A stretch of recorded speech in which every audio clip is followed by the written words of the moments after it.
Did you hear that? The future king! Oh, don't hurt me.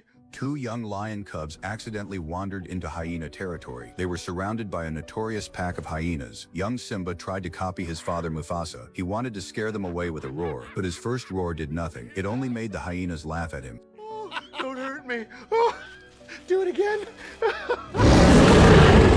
This time, the entire pack backed away in fear, but the roar did not come from Simba. His father Mufasa had arrived just in time. The power of Mufasa made every hyena tremble. As the strongest king in the Pride Lands, he was powerful enough to take down the whole pack. Mufasa only attacked a few times, before the hyenas ran in every direction. After dealing with the threat, Mufasa warned the hyena leader Shenzi. If you ever come near my son again... No, Mufasa. Never. Never again. You've been warned, Shenzi.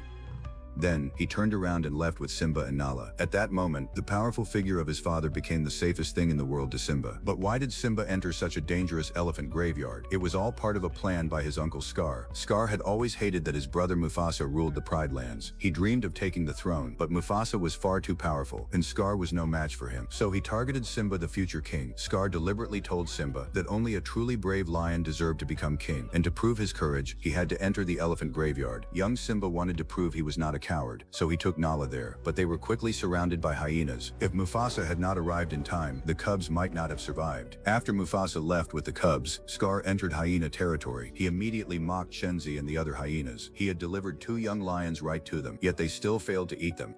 I guess we'll have to eat you instead. Facing the angry hyenas, Scar revealed his plan. He was going to kill Mufasa and take the throne for himself. If the hyenas helped him, then once he became king, every animal in the Pride Lands would be theirs to hunt, and they would never have to stay in the empty elephant graveyard again. The hyenas had been pushed aside for years and were instantly fired up. They agreed to work with Scar without hesitation. The next day, Scar found Simba again and took him into a deep canyon. Scar told Simba that to become a true lion king, he had to practice his roar there. Scar also claimed that Mufasa had trained there as a cub. Simba only wanted to become stronger and never suspected his uncle. Dad will be so proud, won't he? It's a gift he'll never forget.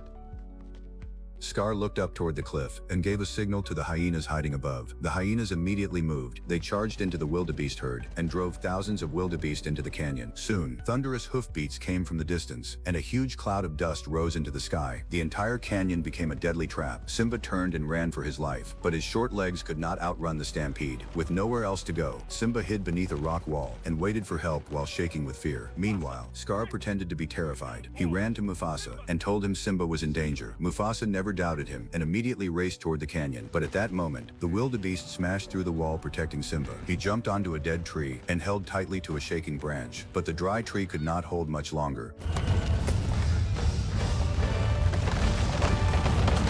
Zazu! Hold on! Help is coming! At the critical moment, Mufasa suddenly charged into the stampede. To save his son, he ignored the danger to himself and moved between the rushing wildebeest until he finally reached Simba. But just as Mufasa got close, a wildebeest kicked him away. The violent shaking also knocked Simba from the branch and sent him falling into the herd. Mufasa fought through the pain and charged back again. He grabbed Simba in his mouth and placed his son on a safe ledge. Then, using his powerful body, he jumped onto the nearby cliff. But the steep wall had nowhere solid to stand, so Mufasa fought his way upward. Simba stood in the distance and watched his father in fear, but the stampede soon blocked his view. Just when Mufasa thought he was finally safe, Scar slowly walked to the edge of the cliff and looked down at his struggling brother. Scar! Help me!